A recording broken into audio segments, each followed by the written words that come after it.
Nikola Dimitrov is an experienced diplomat, think tanker, and a democracy and rule of law activist. After serving as National Security Advisor to late President Trajkovski in the trying crisis in 2001, he was appointed as ambassador to the USA, when he also became the chief negotiator on the name issue with Greece. Leaving diplomatic service, he joined the Hague Institute for Global Justice as its distinguished fellow. As Foreign Minister of North Macedonia, he was the chief negotiator on the Presby Agreement, paving the way for NATO membership. Dimitrov was elected as a Member of Parliament in 2020, moving on to be Deputy Prime Minister for European Affairs, a duty he held until January 2022. So, Nikola, we agreed for this interview to be more personal than political, although, as they say, everything is political. You were first at the university. Then you went into the diplomatic service. Can you tell us about what made you make this step in your life and career? So, my parents, my father as a then professor of philosophy, anthropology, my mom played a violin. They wanted me to be something, you know, exact, like an engineer. Yeah, sounds familiar. So I went and enrolled at the Faculty of Mechanical Engineering, but then I went directly to the Faculty of Law, partly inspired by Hollywood movies, lawyers, you know, fighting for justice and impressing the jury. Partly because one of the friends of my father was Marjanovic, a famous, really spectacular professor of criminal law. And he gave me the school book when I was about 14, and I thought I'm gonna fight for justice. I'm gonna be a lawyer. But then I got somewhat disillusioned when we went to part of the practical side of the studies, of the law studies, in the courts in Macedonia. And it was not exactly like in the Hollywood movies. Right. So I moved towards international law. And when my international law professor became a foreign minister, I went to ask for a reference for a seminar abroad. He said, we have this competition, maybe you will be interested to join the foreign ministry. This is how that started. Then I got addicted to change, to making a difference in real life, although it took me some years. I was doing parallel. I was an assistant professor and a diplomat. And when did you start with the diplomatic service? In which I was 23. Right. This was 96. All right.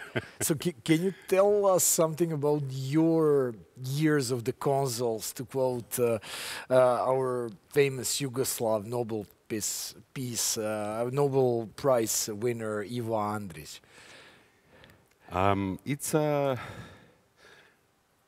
I learned to enjoy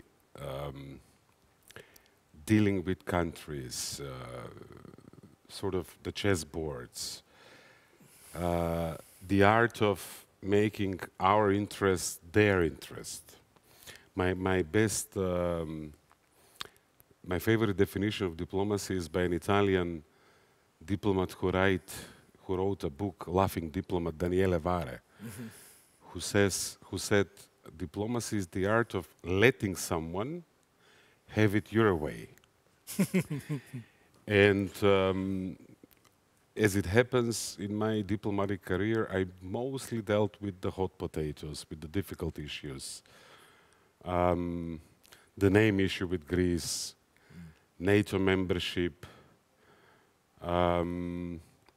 So I really love diplomacy. And I think as the world is becoming radically uncertain, we need more diplomacy, although not the usual, you know, they say there are three problems with diplomacy. It's alcohol, cholesterol, and protocol. So the way I see diplomacy is less about form and more about this preventing problems to start, solving problems, you know, moving forward. Before it's too late. Before it's too late. And where have you served in your diplomatic career? I've served in Washington. I was the youngest ever ambassador to the US. This was right after 9/11, 2001, under President Bush. I served in Brussels, both in NATO and the EU as a special envoy. I was ambassador to the Netherlands and a co-agent then for Macedonia in a case we had against Greece. So all the hard issues, as you said. All the hard issues. Let me go back to your family, because you were mentioning your father and mother, and but you come from a grand Macedonian political family, really. And can you tell us something about your roots in this sense? Both of them, they are idealists. And their involvement in Macedonian politics essentially started with the independence days. There was this, I grew up essentially listening to them discussing politics, the country, the region. All the time we had people coming in and getting out in our living room. So, and they were not really the typical, my mom became a member of the first parliamentary composition since our independence. My father was a minister of culture, minister of education, but too principled. What we need, I think, in today's politics. I never joined a party. I think I inherited being a dreamer and I think somewhat a naivety from them. This can be a disadvantage. It's also an advantage, I think, because to some extent you can argue that only fools that believe they can change the world actually do change the world. Correct. So I'm very grateful to them. And what I learned, if anything, from both of them, from my dad and my mom, is the common interest, the care for the bigger interest, not your personal, not the family, not the local community only, but the bigger interest. And that the more you make a difference for your nation, for the region, for your continent, the better your life will be. So that I think I took from them. So maybe that has something to do, I don't know, but I want to ask you, because at one point you quit the diplomatic service. And what prompted you to make that step? And you know, what did you do then in the meantime when you did quit the diplomacy? I was ambassador in The Hague. It's the year 2013. And I felt the country was really not moving in the right direction. This was Gruevski as a leader, as our prime minister.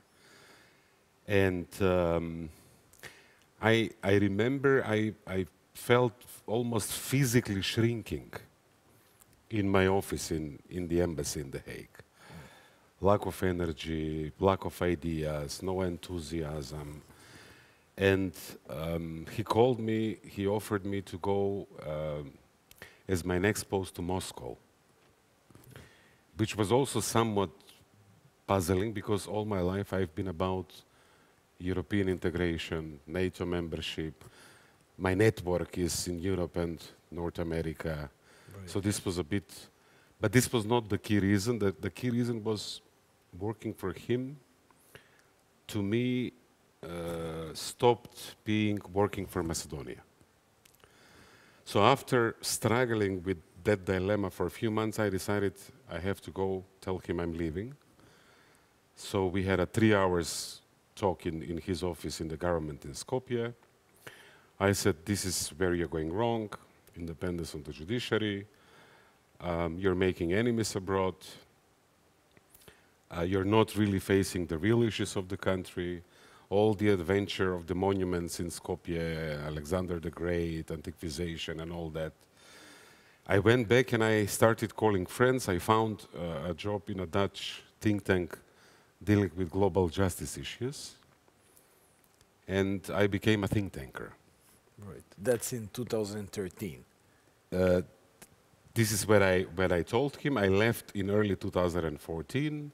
And 15, 16, 17, I was with this Dutch think tank in The Hague. And what was the name of the think tank? The Hague Institute for Global Justice. All right, yes. But then you returned to North Macedonia at one point and entered the political arena. When I was happy in the Netherlands, I built a network with think tankers and researchers dealing with the Balkans. I joined this group, Balkans in Europe Policy Advisory Group, with Florian Bieber from Graz, yes. which is when we met. Yes, exactly. But then the wiretap affair happened. I had no intention really to going back to the country or joining politics, but this was the catharsis of the Macedonian society, where we all heard with our own ears the level of abuse. What went wrong on corruption, on electoral fraud, on going after political opponents, misusing, abusing the state apparatus, prosecutor's office, putting your judges in courts. And this, I felt the duty to take part in the fight. I thought, this is not my country. This is a shame, and we have a duty to fight this and resist. So I started writing, using my friends in the diplomatic world. I published an op-ed for the New York Times titled "Macedonia Goes Backwards." And I organized colorful revolution gatherings in Amsterdam, in The Hague. I was frequently going to Skopje. I spoke to a big rally in May 2015 to about 70,000 people. So I became an activist. How did Gruevski take that? Did he reach out or didn't? No, he never. Right. He never. I addressed him in my speech to the rally, actually. This was right in front of the government. Gruevski, do you listen to me? We know that you like to listen to people, referring to the wiretap affair. So I became an activist, and once we successfully mobilized, brought him down, Zoran Zaev asked me to come back to Skopje and become a foreign minister. And then we come fast forward. You are the architects. You are actually one of the two architects, let's say, or more if you include the prime ministers of the Presby Agreement. And a lot has been told about it. But what do we don't know about that? What made it happen, let's say, that we don't know about the Presby Agreement? This is a very long story with the Presby Agreement. I visited Athens on my 14th day as a minister. I thought, what is our biggest problem? The name issue with Greece. Let's go there first. And I met Minister Kotsias. We were sort of exploring each other's minds and attitudes. We were both very careful at that first meeting, and at the press conference I addressed the Greek people. I said, if you want to have a friend to your north, a predictable, reliable European friend, now is the time to do this. Let's solve it. And it took months of up and down negotiations. Sometimes we yelled at each other, especially he yelled to me. We laughed a lot as well. When we met in Sunio, which is this historic place in the whole country, is historic, Greece. They have this temple of Poseidon, and this is where the Greek king Aegeus jumped off the cliff, thinking his son had died in the wars. This black and white sails story. And I told him, Nikos, if we don't make progress here in Sunio, I think we have to jump. And luckily you didn't have to and again. he said, but I'm warning you, I'm a good swimmer. So it was very emotional, that. It was mostly about trust. And in all the different phases of, even psychological phases of the process of negotiations, at some point you cross a line where failing is also costly. We were completely aware that solving this will cost political capital. We both became traitors for one part of our nations and heroes for the other part, respectively. And at some point, the stakes became really high, and we both realized we better do this. And we learned how to think in each other's shoes. So whenever I would talk about the name issue, I would always think about the Macedonian public opinion, the Greek public opinion, you know, sort of very delicate, precise line we had to walk. It happened, I think, by way of a good combination of addressing the key concerns of both sides. For the Macedonian side, this was, we are Macedonian who speak the Macedonian language, our identity. For the Greek side, it was the distinction between Greek Macedonia and Macedonia, the country.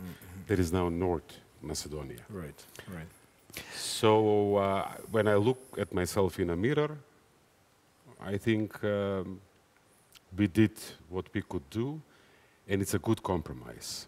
It was a good, and it works because it calms down the sentiments on both sides of the border. But that's not the only neighbor that you have disagreements with.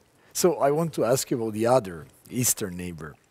How did you become from one of the signatories of the Bulgarian-Macedonian Friendship Treaty to one of the greatest nemesis of Sofia, I would say? I was part of the negotiating team, although Zaev signed the Friendship Treaty. Right. The idea of the Friendship Treaty was we deal with today and tomorrow, governments, leaders, and we give historical issues to historians. And we make sure that they have they're free of pressures and they have a good atmosphere to deal with historical issues. The first couple of years, this was a success. Tourism increased. Citizens from both countries going back and forth, more than doubled, tripled. Trade increased. And then all of a sudden, for reasons not immediately clear to us and to me, Sofia decided to totally derail this process and essentially to use their leverage as a member state to blackmail us. But you cannot build friendship with a pistol on your head.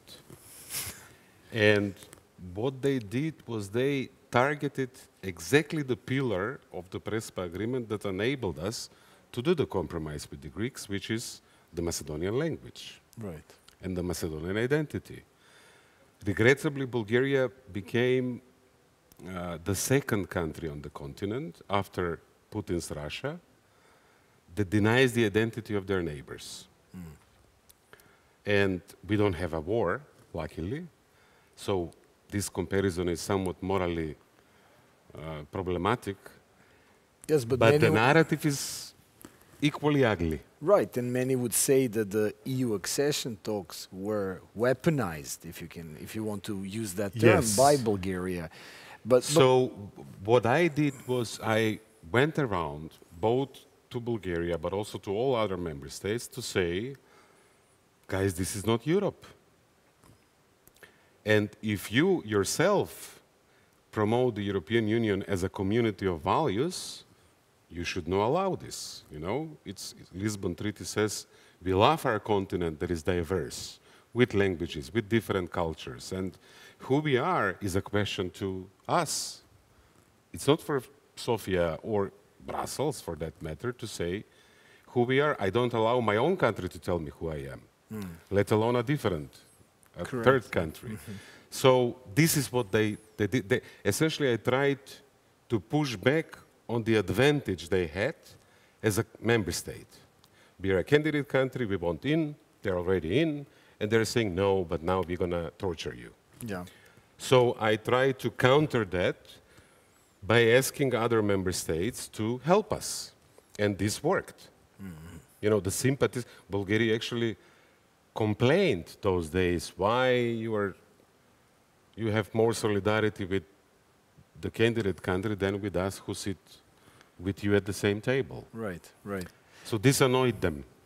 But finally, you know, we have the situation as we have now.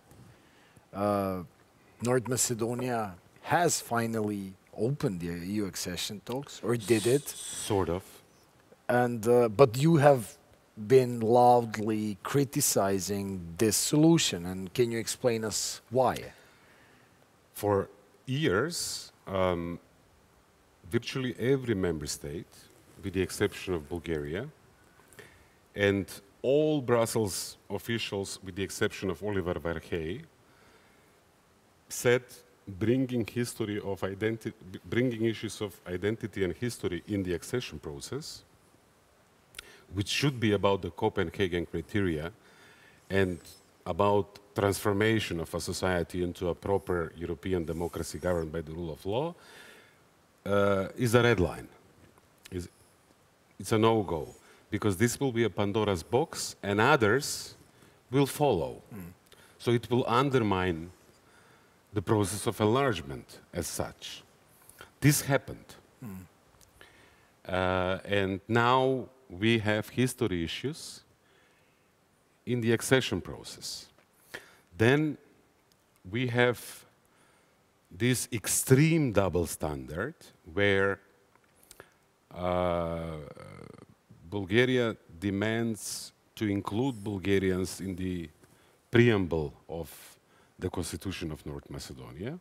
We are a multi-ethnic society, so we have different ethnic communities mentioned in the preamble. In the last census, we had 3,504 ethnic Bulgarians. Which is little in comparison to other. Yes, it's a very tiny number, obviously. But at the same time, we have a country that is not really in line with the judgment of the court in Strasbourg on freedom of association of some of the Bulgarian citizens. We have a country that dared to say in the middle of Brussels that the Macedonian language does not exist, that it is a poorer and artificial dialect of the Bulgarian language.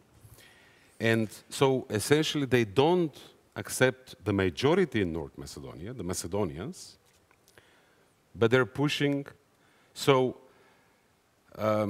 it's really fundamentally a very anti-European project, this narrative. Yes. So revisionist, it's nationalistic. So we enter an adventure where instead of having an accession process as a tool to fix the country, we have an accession process that is full with agony and a danger of becoming a source of constant political crisis after a political crisis. Correct, yes. Okay, This is the... So, and my issue was, you know, when EU granted candidate status to Ukraine and Moldova, there was a sense that they have to have some progress in the Balkans. Frustrations are already there, building up. We have to show some progress. So it was an opportune moment. But the moment, it is inopportune moments where you have to stick to your principles. And they opted for this easy way. You know, there was a desperate government in Skopje. They needed success. And we have a solution now that is not a solution of the Macedonian Bulgarian problem, but that problem is now merged with the accession process. Right. Some say that it's even part of that history became part of the accession criteria. Very much so. It's written in the negotiating framework. Right. The current government in Skopje says this is not the case, but they're simply lying. They're not being honest with their own people. So at the moment now that they did this, I am trying to help fix what can be fixed to make it at least a bit functional and meaningful, what we have. Can we zoom out maybe Yes. from the situation of North Macedonia and let's look at the Balkans in general, Western Balkans, but even further than that. What kind of a leadership our region needs facing all these problems that we have? I wrote once a paper for a donor conference that actually took place in Belgrade some years ago, and I titled it The Return of the Balkan Strongman. And we have this trend in the whole region to think that we need strong leaders, but not in a sense of a strong vision and a strong conviction in principles, but strong leaders in a sense of they control everything. The problem with that vision, I think it's an illusion. They, by definition, make institutions weak. And they, by definition, make politicians unaccountable. And weak institutions go hand in hand with corruption. These sort of strong men are also about clientelism. So the young people in the region cannot compete on what they know and how able they are. They can only compete in how loyal they are. And whom they know. Right. And whom they know. Who can I call today? I think we will never fix our region until we bring some merit and decency and rules in how we organize our affairs. So I think what we need is political leaders with a mission, with the knowledge that this will be costly. You know, people who will not be in politics to make money or to gain respect only because they have a title and a big chair to sit upon, but leaders that will do the hard work but really change the societies, you know. So we need a group of people that will mobilize around a vision, clear priorities, and principles, rather than a group of people that will be about giving jobs, giving and getting favors, and making money. You don't go to politics to make money. You can do it afterwards, using what you have learned and the friends that you will make. So, on the other hand, the result of all this is that people are disgusted with politics. You know, good people have an obligation to become active politically. Because if they don't, they leave it to those who go to politics for what I just discussed. Right. So, But tell me, you, for the moment at least, you abandoned politics and you went back to the think tank world. But are you planning a return? I was an accidental politician because I came from the activist side of the mobilization in the Macedonian society. I've never been a party member. This is to some extent foreign to me, at least so far. I think, who said it, this movie we had at the conference about the great professor Vojin Dimitrijević. Yes. I think I caught a quote from him saying people are disgusted with politics, but then politics takes a revenge on them. I will never give up of trying to make a difference. I don't think you have to be in politics to make a difference. You can also do it from the civil society, also as a citizen, as a voice, if you're courageous and vocal and loud. And I will invest everything that I know and everything that I've done so far to support a movement that will counter the traditional clientelism and corruption in the Macedonian politics. So this government offered me to go for an ambassadorship again to DC. If it's not DC, then they even said, pick a country, tell us where do you want to go.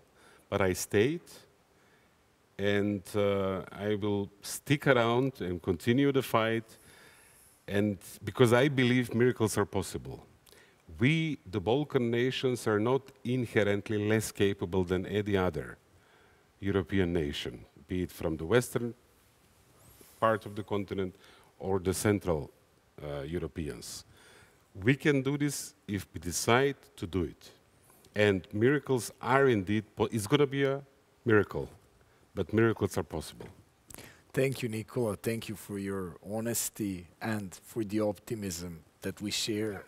And looking forward to reading you and observing how you change things in North Macedonia in the future as well. Thank you for the opportunity. Thank you. Pleasure. And greetings to the viewers.